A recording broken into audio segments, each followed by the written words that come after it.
અને અમને ગમે ક્યારેક ક્યારેક આવું આવું સાંભળીને મજા આવે. નકર તો અમે જે મહાનગરોમાં રહીએ છીએ ને એમાં બહુ હાથી ઘોડાનો ફેર છે.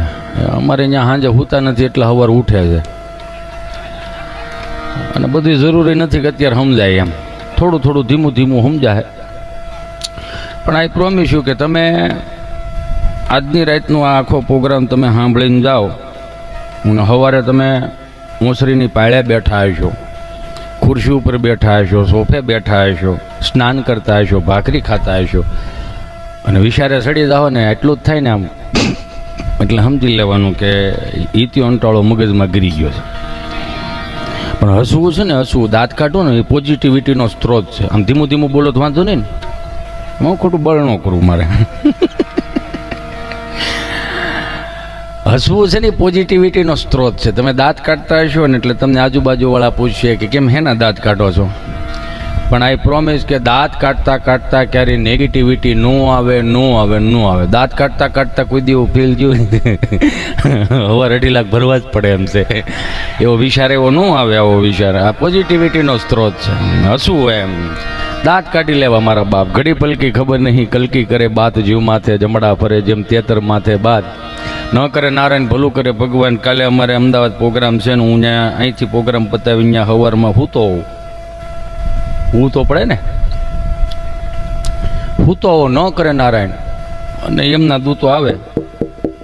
હિતા એ હિતા એ થોડા હિતેશભાઈ કહી હિતો જ કહી ને. એ હિતા હા હાલો બેટા ક્યાં? આખા ગામને 12 તારીખ હોય આપી, હવે તારી તારીખ પાકી ગઈ અને જવું પડે. જવાનું છે તો નામ છે એનો નાસ્તો છે ન કરે નારાયણ મારે અહીંયા જવાનું થયું. તો હવે તો તમને બધાને ખબર છે ટેકનોલોજીવાળો યુગ આવી ગયો. અમરેલી જિલ્લાની લાઈન હોય, ભાવનગર જિલ્લાની લાઈન હોય, સુરત જિલ્લાની લાઈન હોય, અંકલેશ્વર જિલ્લાની લાઈન હોય. હું અમરેલી જિલ્લાની લાઈનમાં ઊભો હોઉં. ત્યાં મારી જેવો 1-2 જણા ન હોય ક્યાં ન જાઓ ધારી બાજુનો એકલો દાડો હું અહીં આગમટે જમવાનું છે અહીંયા. અને એમાં ચિત્રગુપ્ત તમને કહું આમ ટેકનોલોજીવાળો. નેક્સ્ટ હા તું અહીંયા આવ. નામ બોલાય હિતેશભાઈ, જયંતિભાઈ, ભીમજીભાઈ, માધાભાઈ, અંટાળા બધા હારે આવ્યા છો ભાઈ કે ના ના એકલો હતો એકનું બોલીને આવ્યો હોય ને ઇન્ટરવ્યૂ હોય જ અહીંયા. ક્યાં ગયો હતો? ભાવનગર. કેમ? રાઠોડ પરિવારને અહીંયા ગૃહ પ્રવેશમાં પ્રોગ્રામ રાખ્યો હતો. અચ્છા કોણ કોણ હતું? સાગરદાનભાઈ એ હતા. ઓહો સાગરદાન, વાહ. અમે બહુ કંટાળી જાય તો અહીંયા અમે એને ચડાવી અહીંયા મજા આવે. હા ઇન્દ્રદેવે તે હવે ગાવાનું બંધ કરી દીધું. જ્યાં ઇન્દ્રદેવ સાગરદાનભાઈને ચડાવે છે. નાચ રંભા નાચ.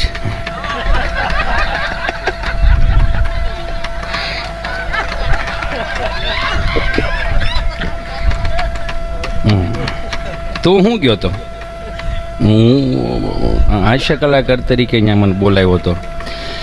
હવે તારું મોઢું જોઈએ ખાવું ભાવે એમ નથી. હાસ્ય કલાકારનો દીકરો થાય.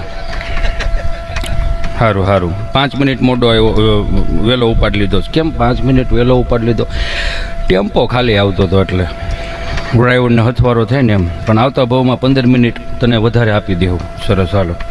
જો 5-10 મિનિટ પ્રોગ્રામ વધારે આવેલો હોત ને મોડો પીડ્યો હોત ને ટેમ્પો ખાલી વીએ તો તારી બાજુના 5 જણા હથવારો કરાવત. 5 જણા હથવારો કરાવત. મોટો લોટ ઉપાડ્યો? ના ઉપડ્યો. કેમ ઉપડ્યો? એ 5 જણા દાંડીઓ મારીને દીવ ગયા હતા. એમાં શું થઈ ગયું હતું? કુટુંબ સહિત બધા ના આવડા સિંગલિયા હતા. એમાં 3 તો ગામવાળા હતા, બ્લોકમાં નાખેલાવાળા. એમાં શું થઈ ગયું? તો દીવ તો બધે થઈ કે એવું નહોતું. પેલો વાળા કેવો વળી ગયા, બીજો વાળા કેવો વળી ગયા, ત્રીજો વાળા કેવો વળી ગયા, ચોથો નહોતો તોય વળી ગયા. એટલે અહીંયા એવા બધા સાલુમાં સા પીવું એરી હો. પણ અહીંયા એક ગેમ હો, કપ મોટા છે. જોયું તમે? કપ મોટા છે. કપ મોટા છે. એક ગમ્યું મને. કપ મોટા રેખા છે નહીં. તમને મને બધાને ખબર છે આપણા બાપાએ આપણને પ્રેક્ટિકલી મોટા કર્યા. તમે જો દાદા ડેલીન ખાનામાં બેઠા હોય અને આમથી નિહાળેથી માસ્તર સાહેબ 4 વાગે ઘર બાજુ જતા. દાદા કે આ માસ્તર હા માસ્તર અહીંયા હાલો કે ના ઘેરે હા ભાઈ હા હાલો નહીં ભાઈ સા પીવા હાલો આ સા પીવો કે ના બાપા સા નથી પીવો હા હાલો નહીં ભાઈ જીવતો છું સા પી દઉં ને મરી ગયા પછી આખી નિહાળ લાડવા ખાવા આવજો આવું હતું હો બધાને કહેતા કે આવો બિહારે સા પછી એ ઊંડિયું રકાબી આવતી 7-8 બડકાની સા આવે પછી સુધરી ગયા ને તો શીશરી રકાબી હોય બસ કે ભરાઈ ગઈ હોય હવે તો એટલો મતલબમાં કહેવાનો ભાવ ટૂંકું કરતા જઈશ પછી તો હાવ તમને કહું નાની એટલે જ કહું છું મોટી છે અમુક જગ્યાએ હાવ એટલા કપા કરો હામો કાઢવા ભટકાય એટલે સમજી લો ને બધાને તળિયે આવી ગયા એક જોયા જેવું બધું ઉપાધિ તો એ થાય છે કે 5-10 વર્ષ આવે ને એટલે આ બોટલના ઢાંકણા આવે છે ને આવા કોકની ઘરે સા પીવા દો ને તો બોટલના ઢાંકણામાં સા આવે છે આપણને વિચાર કરતા હશું કે આની ઘરે સા પીવા ગયા હતા ફોલ્યો પીવા ગયા હતા ન કરું ટૂંકું જ કરે જવાનું પણ પ્રેક્ટિકલી દાદાએ કેવું શીખવાડ્યું એ ઊંડિયું રકાબી હતી ને દાખલા તરીકે કોઈ મહેમાન આવ્યો એટલે એમ કે જુવાન તરબાને કે સા મૂકે આપણે પાણીના કળશા ભરી દેવાના એ પાણીના કળશા ભરી દે તે જોયો બાયોડેટા નહોતો છોકરાને વરાવા પણ ને તે બાયોડેટા નહોતા એટલે દાદા જ ઓળખાઈને કરાવી દઈ સાચવા ભાભા બેઠા હોય ને આ અમારા મોટા છોકરાનો વસ્તેરો દીકરો પછી કળશા લઈને મૂક્યા ને બા સા બનાવી નાખ્યા નવી ઓવરો આવી ને પછી કેટલુંનું સંશોધન થયું નકર તો કળશામાં જ સા દેતા આવી રીતે મૂંડિયું રકાબ્યું ને સા આમ કરે રાખીને ઉકા દાદા વાંચી દે વલ્લભ દાદાને સા દે વલ્લભ દાદા કે બસ ભાઈ ના અદે એ બે નક્કી કરો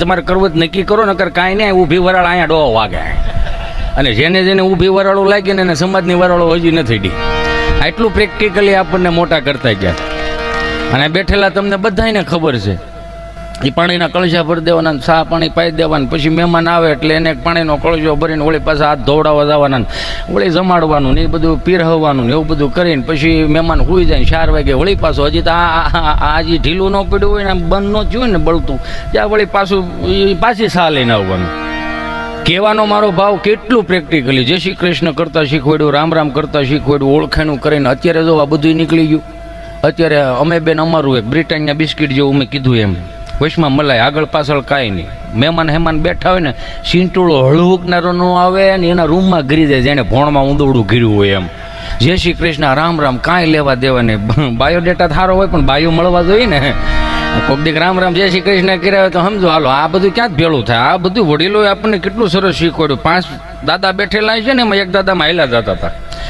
તો દાદાએ ઓલા 5 દાદા બેઠા હતા ને એને કીધું હાલો ગામમાં પારાયણ બેઠી છે ક્યાં ગામમાં પારાયણ બેઠી છે એક દાદાએ કીધું કેટલા દી થયા બેઠી હતી બીજો દી થયો તે ત્રીજા દાદાએ કીધું કે એમાં જવાય એવું નથી કે પણ પારાયણ છે ને જવાય એવું નથી કે ના નથી જવાય એવું કે કેમ કે હિન્દીમાં વાસે બધું ઉપરથી જાય હિન્દીમાં વાસે આપણને સમજાવવું જોઈએ ત્યાં ચોથા બાબા આમથી બોલ્યા એ કે હિન્દીમાં ભલેની કથા વાસી કે ગુંદી ગાંઠિયા મોહનથાળ થોડો હિન્દીમાં હોય એમાં તો બહરાટી જ બોલાવવાની આપણે મૂળ ખાવા જવાનું કામ ને પારાયણનું શું કામ છે એમ હમણાં કથામાં ગયો ને ત્યાં વ્યાસપીઠ ઉપરથી બોલતા હશે ભગવાન પરમેશ્વર ભક્તિ વિચારિણી પ્રારબ્ધમ કર્મ ભુજ માનસમ કથમ ભવત કેમ દાતા કેસેટ છોટી નથી દાતી ને તો બોલે